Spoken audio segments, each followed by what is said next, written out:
They say like my Steeze.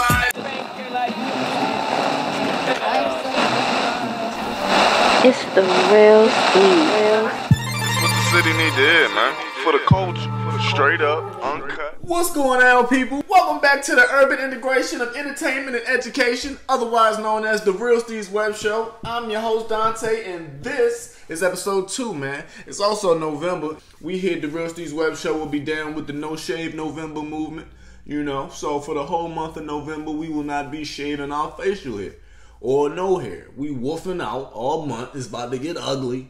You know what I'm saying? So take a good look at this right here, because it ain't going to be like this in 15 days. Episode 3, I'm being here looking a little crazy. But it's been a long 2 weeks. We're going to jump straight into it because I got a lot I need to cover. So first of all, I'm not sure what Tyrese is on lately, but he's clearly going through some type of midlife crisis right now because, first of all, early this month, he'd been going back and forth with Dwayne Johnson, The Rock, on Instagram. Basically, he'd been upset at The Rock because he says that he ruined the Fast and Furious family. Rock chose to accept his own spinoff from the movie. So basically, Tyrese was upset at The Rock for that, and The Rock pretty much responded like, yeah, big dogs eat. I'm ready to expand the Fast and Furious name, and if anybody don't like it, we'll be happy to beat you like a Cherokee drum. Okay, that's what he said. That was his response to Tyrese. At that point, a lot of us was like, you might want to chill out. I don't think you want to fight The Rock. Dwayne, he in the gym heavy, bro. I don't know. So then that's when this video of The Rock hits the internet, where when he was asked about how he felt about Tyrese's R&B album, Black Rose, his response was, "It's the biggest piece of dog shit that I have ever heard." Everyone's laughing, by the way, but it's true because everybody's heard it too. Called not even the hard dried up dog shit for 7 days. It's the soft dog shit. It's like, shouldn't be called Black Rose. Should be called big piece of black dog shit. That's what it should be called. It's funny, right? But later on, we find out that Tyrese was the one who posted that video of The Rock talking shit about Tyrese on his own Instagram. Okay, so that's a little weird. We're not really sure why Tyrese did that. Then this one should get real. It hit the internet that Tyrese's ex-wife had been temporarily granted physical and legal custody over their 10-year-old daughter. The singer/actor has been ordered to stay 100 yards away. Yeah, that's a whole football field, Slim, okay? Because apparently she claims that he has been physically abusive towards her on multiple occasions, and then she also claims that he pinned their daughter down to the ground and spanked her 12 to 16 times until she could not sit down properly after the beating. Okay? So, that's abuse. That's child abuse. In case anyone was confused or unsure about what that was, that's definitely child abuse. And now, ever since that news has hit the surface, Tyrese has been acting weird as shit. He went and got these hoodies made with his daughter's name on them, talking about Shayla Rocks. He hired a plane to fly over his daughter's school with a banner on the back that read, "No matter what, Daddy loves you." Now, I really don't... Tyrese acting guilty. He acting guilty as shit. What, you don't fly no plane over your daughter's school the day before she goes and testifies in court against you about your alleged child abuse? You being weird, bro. You look guilty. Because I just imagine being real calm if I know that I've done nothing wrong. And I know that if I have done something wrong, then I'm gonna start acting weird, and my chest might start hurting, and I might try to do some outlandish stuff to claim my innocence, like fly a plane over my daughter's school. You know what I'm saying? To get back in her good graces. Yeah, so all this is going on, and then a couple of days ago, Tyrese releases this video where he was crying, okay, recorded himself mid-cry, okay, sharing all his problems and emotions, hit stop on the record button, posted it, uploaded the footage for social attention, okay? Just to be clear, anytime you post something, it's for social attention. A lot of people say, oh, it's my page and I can post whatever I want on my page, but at the end of the day, you know that... I'm not going there. That's not where I'm going with that. A lot of people start talking about mental health issues and we're being mean. And he really going through something. We shouldn't be laughing at him. We shouldn't be laughing. He shouldn't be recording shit and posting it for us, for all of us to see. What did he want us to do with this footage right here? Like, what did he really expect us to do other than make 1,000 memes and bid and joke about it? Like, you know You know what you, in the words of Donald Trump, you know what you're signing up for when you post something on social media. You know it's fair game. So I'm not trying to hear none of that. And speak on these mental health issues a little bit later on. We're going to get there. So yeah, in the meantime, pray for Tyrese. Matter of fact, hold on. Don't take my baby. I'm at $13,000 a month. What more do you want from me? She's sticking by him now. They got over it. They back together. Oh my God. All right, so this just in. Tyrese's wife has decided to stay with Tyrese. Apparently they're back together. They're working it out. They're going to stick to it. So yeah, bro. You do all this crying and shit. Cut that shit up, bro. You a grown-ass man. You don't got to keep putting your whole life story on Instagram. Half of us don't care. The other half going to bid off of it. So, you know, keep that personal shit personal, bro. Don't matter how famous you are. You still could get bidded on. Bidded on. Okay, moving on. Offset proposes to Cardi B at Powerhouse in Philadelphia. And Cardi was on stage like... You know what I'm saying? I'm happy for them. It's a good look. The actual footage made me want to make this one quick statement right here. Like, when I propose to my future wife, whoever she is, shout out to Bay, if you're watching this right now, because I'm talking about you. We're going to look back at this, you know what I'm saying, and be like, see how I was talking?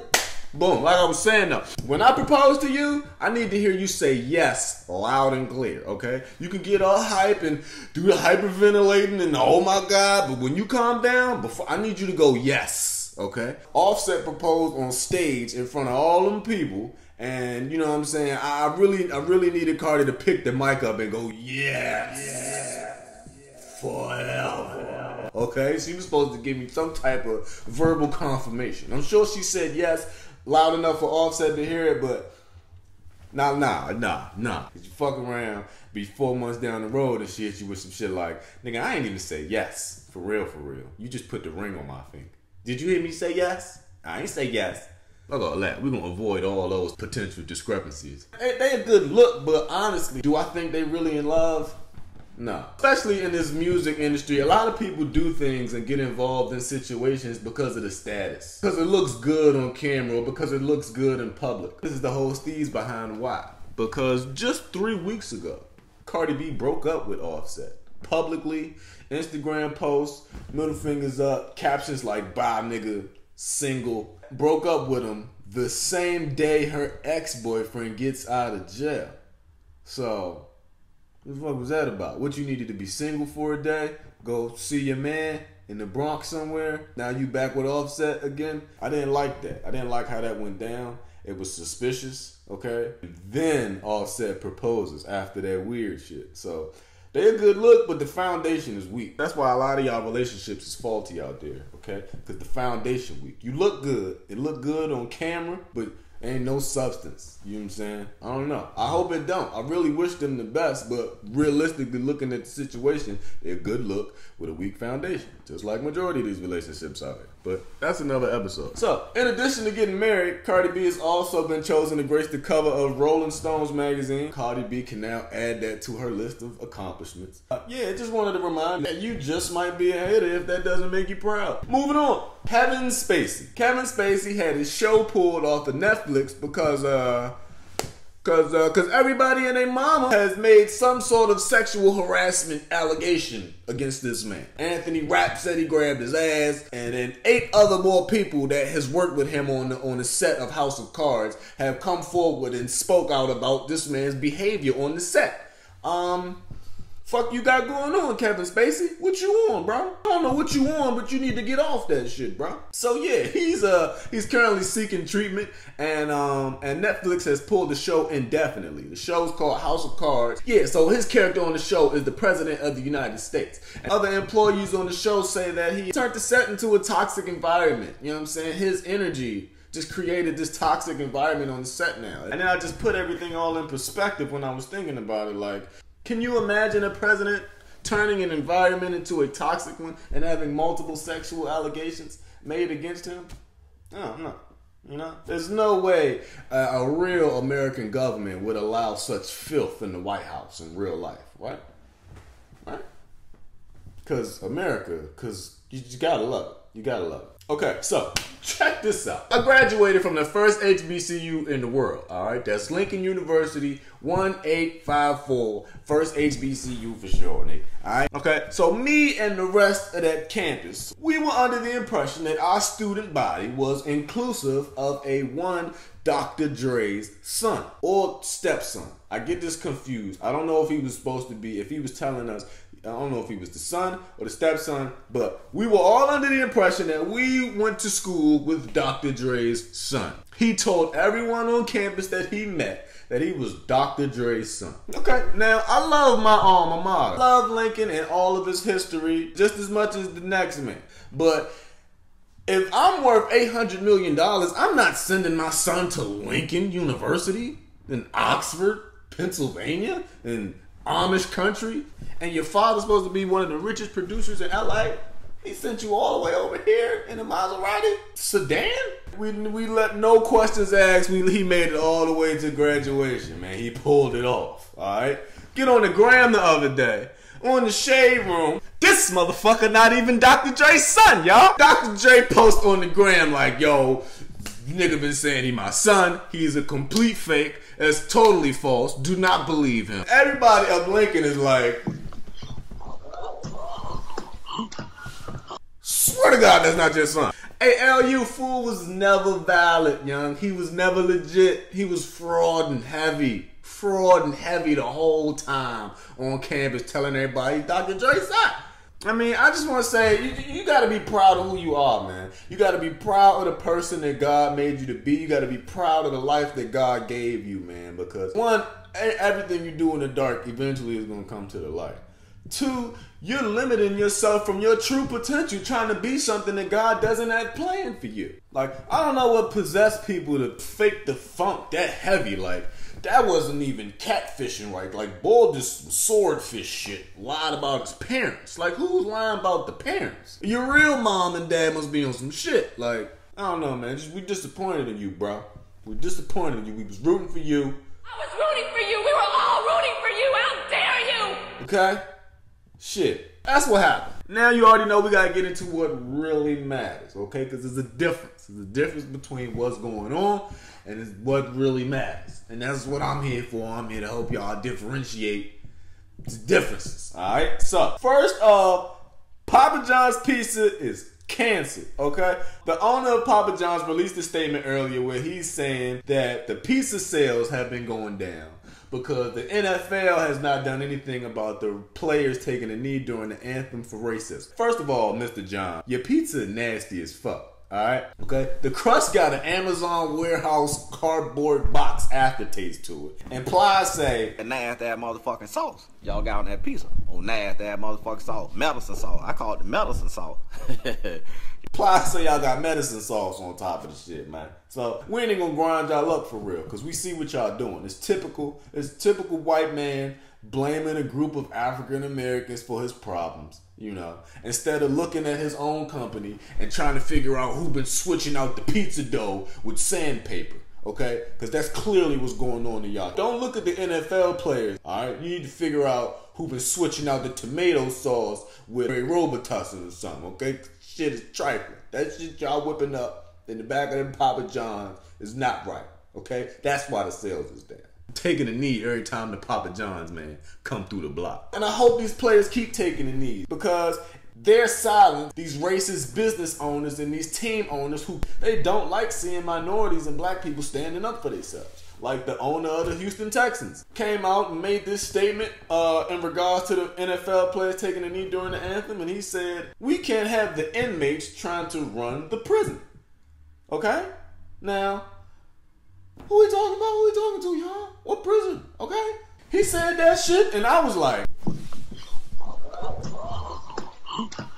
I'll give you the real Steeze on what he meant by that. See, to him, these black men on this team that he owns, this team that he bought, these black men that he bought are his prisoners. And he's one of the 32 owners of this NFL prison. And he wants his prisoners to stay in line, shut the hell up, and do what you told. Go out there and play football. That's what I pay you to do. I don't pay you to stand up for social injustice. I pay you to go out there and play throwback tackle. Okay? The owner of the Texans feels like the prisoners are trying to run things. They're starting to stand up for themselves.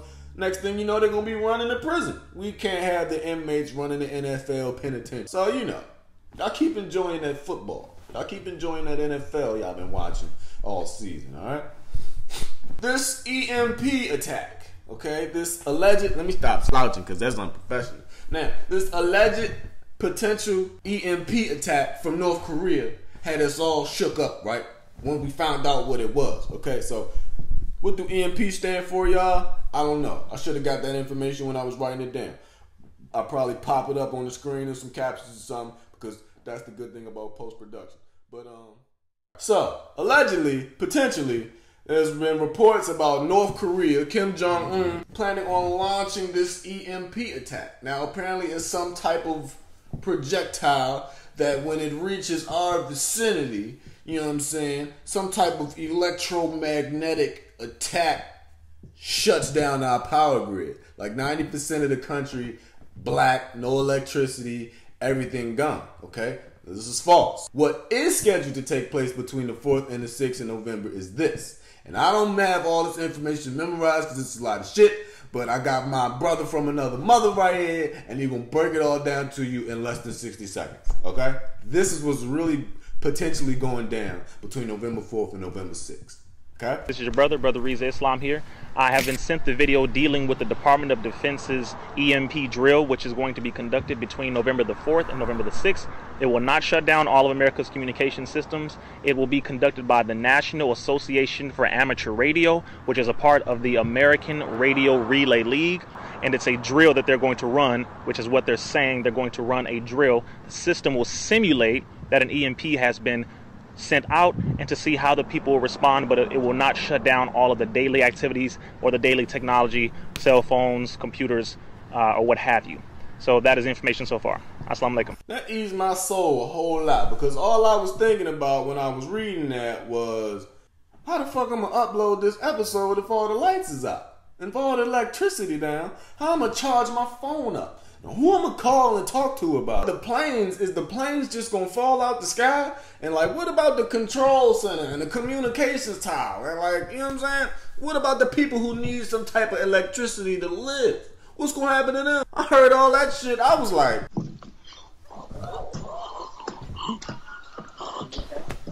shit had me shook, man. You know what? The government preys on our fear of things like this and events like this. The government expects us to get scared and distracted. I'm not sure why, but this is what they want us to do. This is the reaction they want from us, because anytime there's some information that they think is going to cause public panic, they actually don't release it. They actually keep it to themselves. Going off that logic, if they've told you, if the information has been released, it's probably not worth the public panic. And honestly, I hope it's a bunch of bullshit, because me and Mom Dukes is not prepared at all. Like, me and Rob Lowe gonna be hungry as shit in this joint if the power grid shut down. But if it happened tomorrow night, we ain't prepared. We did not go get prepared. Okay. But we trust God over here, man. We trust God heavy. We firm believers that everything happens for a reason. You know, so we don't even really sweat shit like that too much. We don't get too shaken up by shit like that, because at the end of the day, if it goes down, you were meant to experience it. If it goes down, it was meant to happen.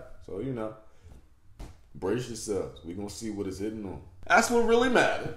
That's what happened. That's what really mattered. And now I'm about to tell you what's black. Let me hit you with some quick black facts real quick, okay? Quick black fact for episode number 2 revolves around mental health issues, okay? Now, a lot of people lately have been starting to talk about mental health issues in social media. It's becoming a more and more relevant topic lately in today's conversations. Some people are even getting upset at us for laughing at Tyrese because he chose to record himself crying and posted it on social media. Like, I'm not really sure what you guys thought we were going to do with that footage other than joke and laugh about it, because you're a grown-ass man and you knew what you were signing up for when you posted yourself crying on social media. That, and I never knew that Tyrese had any mental health issues. And to this day, I don't think he's ever claimed to, and I don't think he does. What I do think is that a lot of people try to throw that mental health issue thing out there as a defense mechanism against people, depending on the situation. When they want us to leave someone alone and take it easy on someone. Throw a mental health issue out there, like, you know what I'm saying? But I need to see some legal documentation, because I think Tyrese is just going through a midlife crisis. But, however, with that being said, with all that, you know what I'm saying, as the topic of discussion, that helped me come down to the quick black fact for the show today, because African Americans are 20% more susceptible to being diagnosed with mental health issues. I've dated women who've had mental health issues, like literally diagnosed as clinically depressed. And the more I learned about it, the better I was able to accommodate her and just learned how to simply be there and understand the mental health issue that she had going on. You know what I'm saying? It's not just an emotion or a feeling like happy or sad or upset. It's a real live characteristic, like an actual character trait that they really have the slightest control over. It's literally a part of who they are. So just keep that in mind the next time you associate mental depression with someone being upset or in their feelings, because it's really deeper than that. Okay, top 4 mental health issues for African Americans are as follows: major depression, attention deficit hyperactivity disorder, suicide, and post-traumatic stress disorder. Our environments and our circumstances have made us more likely to become an easy diagnosis of some of these mental health issues. And it's also the lack of knowledge and information shared in our communities and our schools on these health issues that make it difficult or prevent a lot of black people from being able to go out there and treat their mental health issues. So we have to talk about it. We have to keep these conversations going. We have to keep mental health issues as a relevant discussion in our current daily conversations going, because that's important. Because your homie sitting right next to you while y'all watching the Real Steeze web show could suffer from major depression, but you know he gonna keep it G. Real niggas don't cry. Your homie not gonna come out and let you know that he got mental depression. But think about that next time before you know what I'm saying, that weird homie you got, maybe he not weird. Maybe he just real life got some mental health issues going on. He don't even know. So we just gotta discuss it, man. Keep it in conversation, keep it in the rotation, learn about it, educate yourselves, and let your friends know that you here for them, man, because we all we got, black people. We are all we got. If we not looking out for each other, motherfuckers will gladly let us slide right off the face of the earth if we not doing it for ourselves. Ain't nobody else got time for black people. That's why we got us. We got us. We all we got. We are is us, nigga. Okay? So that's all I got out here on the first half of episode 2. Stay tuned. Don't go nowhere. You know what I'm saying? Go take you a quick little break, quick little intermission real quick. Well, it ain't gonna be quick. You legit gonna have like 10 seconds before the second half of the show cut on. And I give y'all the real Steeze on the whole Sayless brand, okay? I got my man Leslie came through. We got a nice interview coming up for y'all. We're gonna get the real Steeze on the whole Sayless brand. And then that'll be a wrap for episode 2. For right now, I'm Dante. It's been lit. We're gonna catch y'all next time, man, on the Real Steeze web shop. It's the Real Steeze. I said, say less, nigga came through, and he did that. And you ain't like me, if you ain't blessed. This nigga Fabricama looking like Payless. And you don't want none. Slide through a nigga block like a cold front. But you can come through and get it if you want some. You gon' catch like 6 if you don't run. I came through 3 months later, hopped in the booth and started freestyling. Northeast side of DC, 14th Street, you know we wildin'. That shit tatted in ink on my bicep. Wherever I it ain't personal. I know. Come on now, people. Welcome back to the second half of episode 2, man. I told y'all I had something special for y'all going on, man. I got my man to the right. What it do, world? Sayless King in the building, representing Sayless Brian, straight out of Uptown DC. Facts. Me and my man, unless we go back to high school, young. Like, facts. I was 2011, you was 2012? Yeah. Nah, I ain't graduate from tech. But, you know, I started all strong in that. I mean? But I was just talking to my man the other day. We was like everybody, it seemed like everybody from that era from tech is out here doing something. Yeah, man. Everybody, it seems like everybody is focused too. Right. It's like everybody not taking it lightly too. Yeah. You know, from that. I don't know, it's a special call for people, I guess. Like, you know, every state and city got that one school that, you know, everybody went to. I guess tech is the creative school. You know, it seems like everybody doing something creative. So that's dope. Shout out to everybody, you know, from tech class or whatever. Shout out to y'all. Fact. Shout out to the whole tech. Everybody, whoever went to tech, still going. If you to in tech, DCPS, man. Period. Shout out to you, bro. Right. Especially shout out to y'all from tech, though. Now, you was always a fly guy back then. You know what I'm saying? We was in there. You was always one of them fly cats in the hallways and shit. But I ain't gonna hold you. I ain't see all of this coming. I ain't expect all of this. Like, you a CEO. I was on your Instagram. You say you were all around dot connector. Yeah. You know what I'm saying? So like, what's Absolutely. break that down to me. What that mean to be an all around dot connector? You just good on all angles. You know, it's like whatever you need. You know, I can get it for you. Yeah. You know, not per se get it for you, but at least show you how to get it or do it or put you in the right direction to that. Connect that and, dot. Yeah, the ultimate liaison, basically. Right. That's basically what I want to be. Right. Ultimate link. Ultimate plug. Well connected. You need somebody like that. Yeah. You need somebody. You ever been in the jam? You don't know how to. You been in the situation. You're like, damn, I need somebody, but I don't want to pay corporate prices for it. Yeah. Come to me. Yeah. I got you. I'm gonna show you where to. You see what I'm saying? Get it for the low. That's right. You quality too. You heard it here first, man. So with that being said, how would you say you got here with your brand where you are today? Like 5 years ago, when you was finishing up with high school, where was your head at?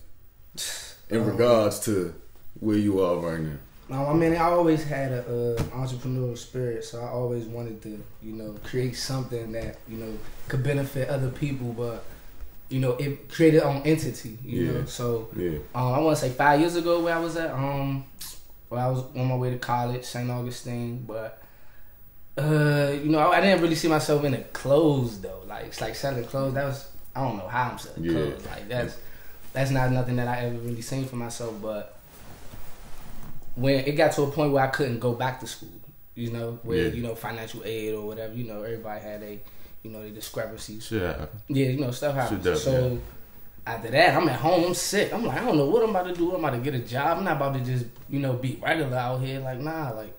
I feel like I'm too talented for that. So absolutely. Gotta figure out something to do. So make a long story short, you know, me and my cousin came up with an idea to, you know, just to create clothes, I guess. So we did that. We put a design out, but I didn't want to just limit it to clothes though. I always had a love for hip hop, you know, music in general. So I also wanted to add that branch to it. So the name Sayless just stuck. You know, it just stuck. And I always said if I have an opportunity to create, you know, an organization or a collective of creatives, I would do that. Yeah. So that's when I linked up with, you know, Uncle John, BJ Banks, Del Fago, you know, everybody else in the camp that's doing their thing, Shy Spitz, and we all just, you know, these are like-minded brothers. You know what I'm saying? And they put the ego to the side, you know, but it's competitive though. You know what I'm saying? Like we don't have an ego, but we have an ego towards our craft. Right. You know, like, and that's necessary. You know what I'm saying? I like that. I like to create that environment. You that's know? How you gotta be. And we just here. We making it work. 2017. You know, we hitting y'all in the mouth. Not playing, putting DC on the map. That's why I got y'all here, man. That's why this is the first interview of the Real Steeze web show. Yes, sir. We setting it off proper. Right. You know what I mean? It's only right. We definitely recognize that talent. Like, you know what I'm saying? And we appreciate it, man. We thankful for everybody that if you ever even like the picture, you know, we appreciate you. Facts, that's where I was going next. I was going to say, now, Sayless is not only a clothing line. Not at all. It's also a home to a number of actually talented artists. Absolutely. I owe one of them an apology, man. I ain't going to hold you. I was telling him earlier when I just met him outside, my man, Uncle John. That's how you say it, right? I told him when I first started saying it, I was saying Ankle John. I was calling my man Ankle John. You know, I was like, but that ain't. I had to get that together, though. But then when I found out what it really meant, I was like, yeah, that's it's deeper than the surface value. That's why I appreciate Sayless, because Sayless got substance. You know what I'm saying? And that's what hip hop is missing. You feel me? Hip hop is missing substance, and I get upset when something don't have content, because it's like, what are you putting yourself out there for? Like, would you just doing it for the money? You know what I'm saying? You just doing it for the publicity? Absolutely, and even rap, because I rap myself. So like, when I hear a lot of rappers talking about, man, there ain't no money in this, or this, then the third, the first thing I'm thinking is like, why is that your biggest concern? Like, why you see where your priorities are? You see what I'm saying? You just doing this to get a check. Right. You feel me? You ain't really putting no passion about it, and it shows in your music. Right. And that's why, you know, like Drake had that interlude on his album. The real gonna be here, you know, and everything else is gonna fade out. Right. All that other bullshit. Straight up, and we here. We gonna be here. Everybody around me got substance. Right. We don't just rap. You know what I mean? Like, nah, we giving you movies. Right. You see what I'm saying? We giving you something that you could feel in your chest. You see what I'm saying? In your heart. You gonna get chill bumps listening to this shit. You see what I'm saying? I like that. So all right, now I'm about to go here real quick. So you got your initial design, the Sayless stripe, you know. So now I just want to ask you real quick, just to silence all the talking or whatever. How you feel about people who say, you know, you kind of got that from the Supreme stripe? Well, Supreme doesn't own the logo. That's number one. Right. They don't own the logo. Number two, I say we're not the same as Supreme. Supreme just do clothes. We don't just do clothes. And at the end of the day, everybody draw inspiration from somewhere. Right. You see what I'm saying? Everything that you see was once done by somebody before. Supreme not the first person to do the box logo. Right. They just probably the most known, most popular. Absolutely. You know? But that's basically what I say. It's like everybody draw inspiration from somewhere. You know, they don't own the logo. They didn't use them to create it. So it's like, if you're not supporting Sayless, like, what do you? And because of that, you say if that's the reason why you're not supporting Sayless, because I guess it looks like the Supreme logo, which I don't think it does. Like the box logo, yes, but it's not the same font. Right. You know what I'm saying? It's not the same meaning. It's not the, you know, it's two totally different things. But it's the substance behind it. It's substance behind it. It's deeper than just clothes. You know what I'm saying? And that's why I even chose to even do the logo like that. You know what I'm saying? Because at the end of the day, it's like it's polarizing at the end of the day. Because either you gonna have a positive opinion about it, or you have a negative opinion about it. End of the day, Sayless still gonna be here. Right. And we're just happy that you have an opinion about it. You talking about right. us. You know what I'm saying? Create conversation. Absolutely. You know what I'm saying? Easy E once said, you know, all publicity is good publicity. Absolutely. You know what I'm saying? I think about it. I'm like, when I hear that, I'm like, man, it's all publicity. Like, it's all publicity. At the end of the day, it don't matter how you feel. No matter how you feel about it. I still got some hoodies I need to get. You know what I'm saying? Oh yeah, man, you know, come cop. We got you verywellquoted.com.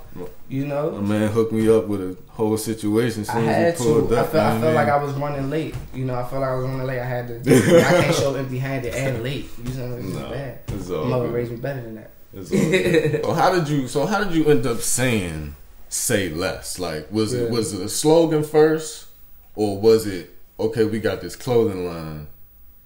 What we gonna put on our clothes? Well, it started off as slang for real. And I always seen like the power in t-shirts. You know, like you see someone in a shirt and, you know, it'll resonate with you. You know? Like you remember when the Black Lives Matter movement first started and everybody had the Black Lives Matter shirt? Like, you remember that time? You know, like if you saw somebody with a Black Lives Matter shirt, you was like, oh. They down with the movement. Exactly. You know what I'm saying? So it's like, and it was always slang. They always said say less. You know, it was just a unique way. So I was just like one day I was just like, man, you know, I'm gonna just put it on shirts. You know, I'm just put it on shirts and see, because I know I would buy it. Right. Like, how is these two words not on shirts? Like, right. You see what I'm saying? So it don't got nothing to do with your first name. That's just God, bro. Oh, okay. Like that just happens, bro. Like that's just literally how it happened, bro. Like I don't. Because in my head, I'm like. Lester, got to say Lester. That's how this shit. Like, I don't know if niggas noticed that, but that's how this shit. That's just the universe, bro. It'd be funny because when I be introducing myself, they be like, your name Les, like, did you plan that? I'm like, nah, I really didn't. Like, and that's what I think is just so dope about it. Yeah, that's how. All right, so in addition to the stripe, you also got the State of Mind collection. You obviously love your city. Absolutely. You know, so 1000%. There's no place like DC. There's no place like DC. And I want to say this too. Like, it's two branches. It's like Sayless is the brand aspect, the lifestyle, and you got Very Well Quoted, which is the clothing line.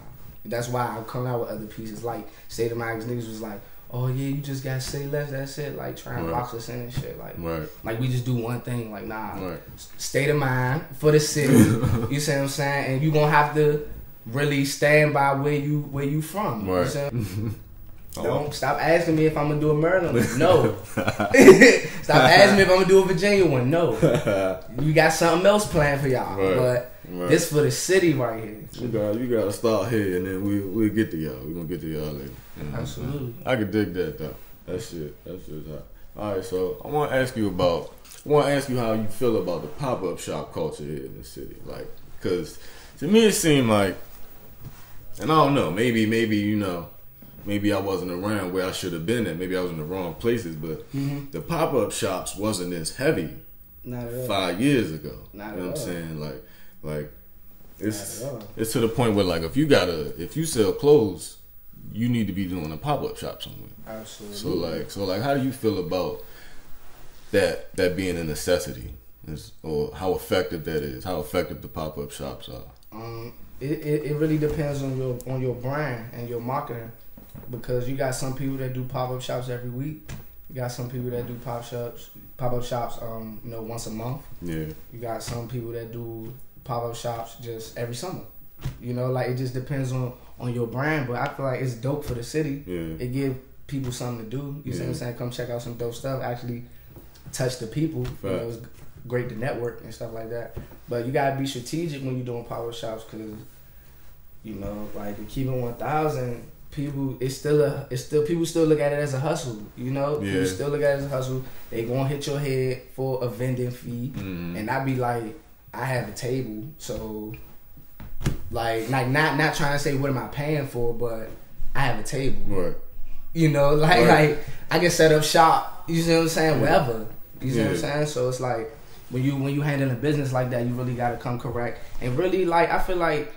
I really don't like it how people be like, I got 6 slots available. Like, I feel like if you paying attention, if you doing an event, that mean you paying attention to the culture. That mean you know what's hot and what's not. Right. You know what brands will make your event, you know, the best event that it could be. So I feel like people, promoters and stuff that's doing these events, y'all need to just stop picking. Just pick who you want. Yeah. It'll help. You see what I'm saying? Speaking from a person that has a brand, like that shit is that like a little, because it's repetitive now.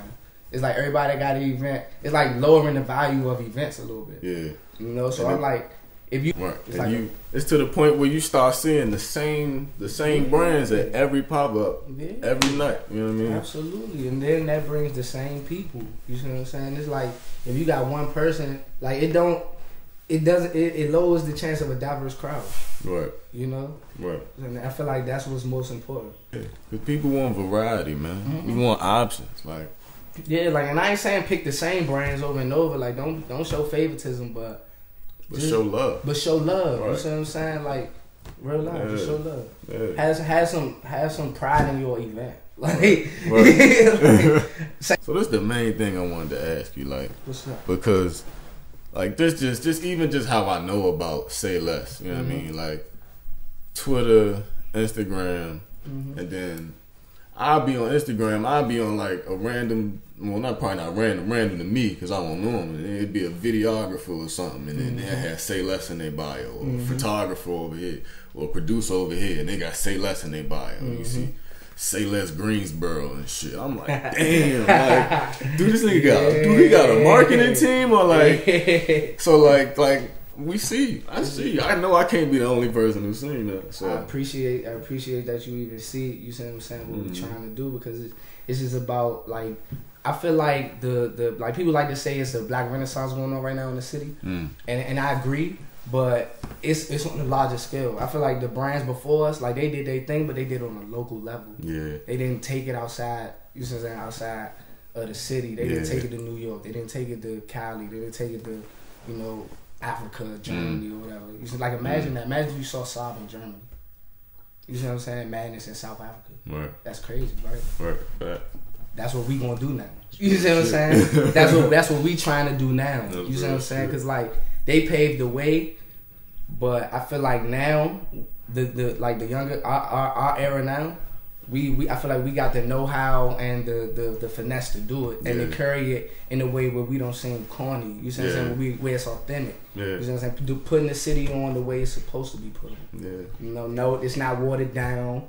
You see what I'm saying? We not gonna be politically correct. we DC. That's right. We unique. We the capital of the world. Right. Like, come on, son. Coming right edge. It's only right. You see what I'm saying? Facts. It's only right. Man, that's what we trying to do. We just trying to add to this great thing. Yeah, man. You heard it here first, man. You heard it here from my man Les first, you know. We proud to say Les. Very well quoted. We proud of everything that they got going on. We see what they got going on. And we just want y'all to keep doing what y'all doing, man. We see what you got going on too. The real Steeze LLC, man. This is big. This ain't no little, you know what I mean? This is big shit right here, man. We proud of you. Yeah. Definitely proud of you, bro. Appreciate that shit. Straight up. Appreciate that shit, man. Alright, man. So, yeah, I don't know. You got anything else you want to say on the joint? And go cop you some merch, verywellquoted.com. You know, Instagram, Twitter, Snapchat, Sayless King. Follow everybody in the crew. Go get that red room. Yeah. Dale just dropped the track today. Chaz Fresh Jones, SoundCloud.com/Dale Fargo. Go check him out.